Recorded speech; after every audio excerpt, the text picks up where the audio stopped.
Halo sedulur Jatim, balik lagi di podcast Golkar Jatim TV dan kali ini kita akan membahas terkait dengan pemilu proporsional terbuka dan juga tertutup.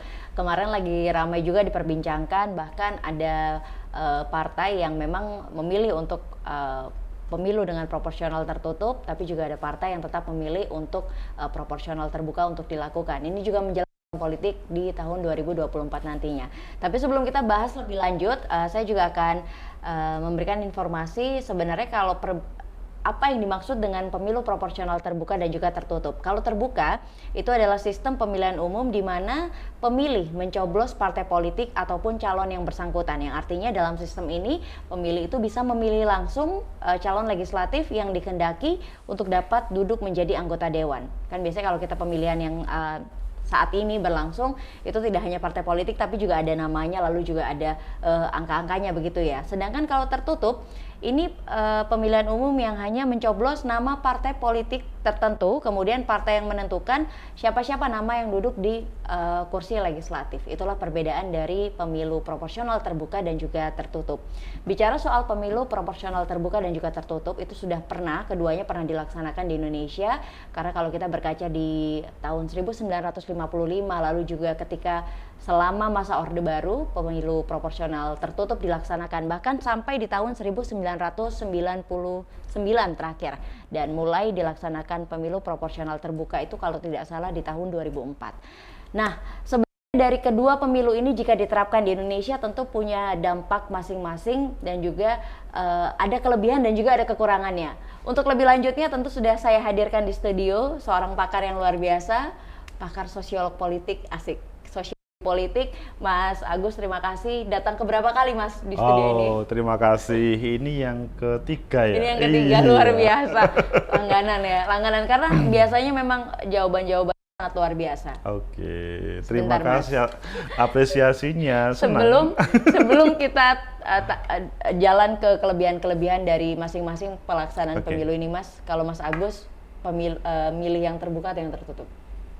Keduanya mempunyai kelebihan dan kekurangan ya. Secara pribadi? Secara pribadi bahwa substansi di dalamnya ada. Jadi di tertutup dan terbuka itu ada substansi demokrasi. Iya. Jadi ketika negara kita memutuskan negara demokrasi, maka di situ pada proses regenerasi kepemimpinan, maka menggunakan pemilu. Lah, apakah menggunakan pemilu terbuka ataupun tertutup, sejarah tadi sudah disampaikan oleh Mbak Aulia, sudah sangat clear. Namun, mengapa kok pada waktu Orde Lama, Orde Baru, bahkan pertama kali reformasi itu menggunakan tertutup, kemudian sekarang terbuka, di situ yang kemudian harus kita kupas. Sehingga kalau kita melihat, kita belum ngomong, loh mengapa kok PDI hari ini kok memilih yang tertutup, padahal kemarin yang dikritik. Kita sebelum mengarah ke situ. Tapi kita kupas bahwa pada waktu tertutup waktu itu, pertama, itu memudahkan bagi pemilih untuk memilih siapa yang akan dicoblos. Maksudnya bukan siapanya, partai apa. Jadi belum kepada figur, maksudnya mungkin calon legislatifnya, belum. Kemudian, jadi pemilih meskipun tidak pernah belajar di bangku sekolah, pokoknya nyoblos, maka selesai. Angkanya, warna partainya, sudah selesai. Kemudian yang kedua, kelebihan yang tertutup juga, itu bagi penyelenggara pemilu, simpel surat suaranya, jadi tidak membutuhkan anggaran yang besar, tapi lebih sederhana. Tapi memang lebih hemat ya Mas? Seharusnya begitu, tetapi kalau dalam prakteknya nanti tidak. Kalau udah ternyata pelaksanaan tertutup tetap nggak hemat. Itu menjadi masalah. Kemudian yang ketiga, kelebihan dari tertutup itu partai politik lebih mudah mengorganising para calegnya atau para calon pemilih darinya. Jadi yang mempunyai kuasa terhadap pemilu itu partai politik. Karena apa? Berbeda kan kalau pada waktu terbuka, sebelum kita ngomong kelebihan terbuka, kan kemarin ada banyak calon legislatif kemudian terpilih, dia tidak hormat kepada ketua umum partainya. Mengapa? Loh, yang memilih itulah rakyat. Meskipun saya ada di Bangkalan, dia pindah 4 partai. Di mana-mana kayaknya. Maksudnya pindah ke 4 partai. apapun partainya dia terpilih. Iya, Jadi iya. partai tidak terlalu berpengaruh terhadap Karena ini penokohannya dia sendiri. penokohannya. Iya. Jadi partai sebagai simbol dari sistem demokrasi kemudian hilang. Tapi person-person yang muncul Iya. itu beberapa yang tertutup. Dan kalau ngomong negara, maksudnya pemerintah, ya pasti enak tertutup deh. Iya. Pengelolaannya lebih sederhana. Betul. Nah, Pengawasannya juga lebih mudah. namun kalau berbicara terbuka, itu kan pintu awalnya adalah pada waktu reformasi. Iya. Pada waktu reformasi itu kan merasa pada waktu selama Orde Baru, keinginan pemerintah yang baik untuk mengelola negara ini sederhana, itu diartikan pembatasan. Iya. Jadi aspirasi kemudian ditutupi oleh elit negara, lebih khusus melalui elit partai. Sehingga kemudian pokoknya terbuka. Betul. Jadi supaya aspirasi lebih mudah disampaikan. Kemudian kedua kelebihannya adalah masing-masing dari caleg itu tidak terpengaruh terhadap siapa ketua umum partainya kalau pengen terpilih. Jadi dia caleg lama atau anggota partai baru, pokoknya kalau dia bekerja, Iya. itu dia akan bisa meraih kemenangan. Tetapi kelemahannya sebelum kita lanjutkan, bisa-bisa politik uang akan menjadi dominan. Kalau ini terjadi, sangat bahaya, maksudnya ya terbuka menjadi sebuah problem terkait dengan penanaman politik uang yang luar biasa. Ketiga, kelebihan daripada terbuka itu bahwa partai politik bisa lebih demokratis dalam proses perjalanan kehidupan partai. Iya. Maksudnya bagaimana? Penokohan di situ mulai ditinggalkan. Pola harismatik, pola politik tradisional itu mulai ditinggal. Tetapi model politik modern itu akan mengedepan. Karena apa? Rasionalitas yang dimunculkan, bukan harisma yang. Kemudian yang terakhir, terbuka itu kelebihannya yaitu dia di dalam menghadirkan pemimpin, maksudnya taruhlah presiden, dalam konsolidasi, karena kalau ngomong Indonesia itu kan tidak satu suara atau tidak hanya seperti Amerika, Republik sama Demokrat. Dua partai politik yang berkuasa begitu. Kita rata-rata di situ terbuka lebih Iya. mudah untuk komunikasi. Begitu. Oke, Mbak Aulia. itu untuk kelebihan terbuka dan tertutup. Saya sempat baca waktu itu ada sebuah tweet di Twitter yang mengatakan seperti ini. Rasanya sama saja pemilu terbuka ataupun tertutup. Karena kan salah satu yang harus digarisbawahi adalah money politik atau politik uang ya Mas ya. Kalau pemilu terbuka, politik uangnya langsung wajar gitu kan pemilihan. Tapi kalau pemilu tertutup, uangnya akan lari langsung kepada partai politiknya. Karena kan ya artinya dua-duanya tetap butuh pendekatan uang begitu. Nah, kalau ternyata uang menjadi salah satu penyebab harus dilaksanakan pemilu tertutup, apakah ini solutif kalau menurut Mas Agus? Kalau menurut saya tidak solutif. Oke. Karena kalau di dalam Undang-Undang Pemilu, Undang-Undang 7 2017 ataupun undang-undang yang lainnya terkait dengan proses pemilu, itu kan jelas siapapun yang bermain politik uang, dia akan dapat pidana. Betul, harusnya. Dan di sana ada Bawaslu, ada Gakumdu. Di mana posisi mereka? Jadi kan ini orang yang berpikir begitu kan berharap tentang politik uang. Tidak berharap penegakan hukum itu muncul. Kalau menurut saya sih sebaiknya pola pikirnya adalah bagaimana penegakan hukum itu hadir sehingga politik uangnya tidak ada. Sehingga terkait dengan apakah uang itu menyasar ke partai atau menyasar ke seluruh masyarakat, itu kemudian bukan menjadi pilihan. Betul, betul. Saya setuju. Itu bukan lagi menjadi pilihan. Karena masalahnya bukan lagi perkara uang di sini ya. Betul. Apapun yang dilaksanakan, ya harus ada penegakan hukum yang dilakukan kalau memang ada pelanggaran yang dilakukan. Seharusnya yang dikritik oleh masyarakat, yang trending di Twitter seharusnya ke situ. Di mana ini Bawaslu atau Gakumdu dalam proses, kan mereka kan setiap mau menjabat dilantik. Betul. Dan ketika prosesnya dibiayai oleh negara, kalau tidak bisa menyelesaikan politik uang kan kasihan rakyat kita yang harus mengeluarkan pajak-pajaknya untuk itu kan nggak beres. Apalagi berkorban kalau sampai dilaksanakan pemilu tertutup gitu ya Mas ya. Kemarin pada waktu pilkada Mbak Aulia itu beberapa kali karena politik uang kemudian tidak jadi dilantik. Dia terpilih di Indonesia Timur 2017-2018, 2021 juga di salah satu kota di Sumatera. Itu dia terpilih tapi tidak jadi dilantik. Seharusnya itu tidak terjadi hanya di sekitar 5 tempat itu, tapi di seluruh tempat terkait dengan penegakan politik uang itu kemudian terjadi. Oke, tapi ya memang kalau bicara soal politik uang itu kayak ya memang hal yang sangat dekat begitu ya, apalagi menjelang pemilihan legislatif atau pemilihan dewan. Mas Agus, saya juga ingin tanya, banyak masyarakat di luar sana yang merasa bahwa kalau memang pemilu proporsional tertutup itu benar-benar dilaksanakan di Indonesia, itu seperti melanggar demokrasi negara ini. Padahal sebenarnya tidak, karena itu kan keduanya diakui oleh negara. Tapi saya tidak tahu kalau dari kacamata politik seperti apa, Mas? Tertutup sama terbuka? Kalau memang ternyata pemilu tertutup itu dilaksanakan, apakah itu bisa dikatakan melanggar demokrasi?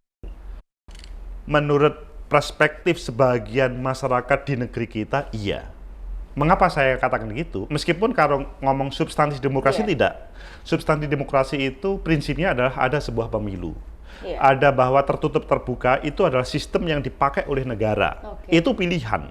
Tertutup atau terbuka adalah bahasanya itu. Berarti demokrasi itu bukan pemilihan yang kita bisa memilih secara langsung siapa calonnya, begitu, Mas? Sekali lagi, pemilu itu ada pemilu yang sifatnya bisa memilih secara langsung, bisa model perwakilan. Itu semua sistem negara yang diakui. Jadi kalau kita membandingkan kalau yang terjadi misalkan di Belanda, di dengan di Israel, Bulgaria itu berbeda. Belanda menggunakan model terbuka, kalau Israel, Ekuador, Bulgaria itu adalah menggunakan tertutup. Maksudnya bahwa Indonesia ketika pada waktu Orde Lama, Orde Baru, awal reformasi itu menggunakan tertutup, itu adalah terbaik pada waktu itu. 2004 sampai hari ini menggunakan terbuka, itu adalah terbaik menurut saat itu. Ketika saat ini ada kritik seperti yang disampaikan Mbak Aulia, bahwa itu adalah ketika kita kembali kepada tertutup, itu adalah menyalahi demokrasi, itu benar perspektif orang yang teringat reformasi pada waktu itu.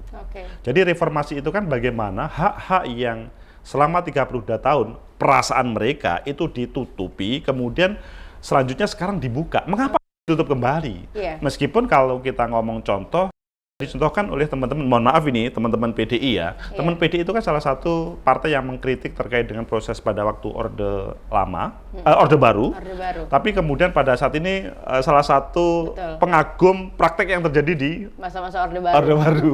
Itu kan ya itu mungkin pola pikir pada waktu 98 dengan saat ini mungkin berbeda.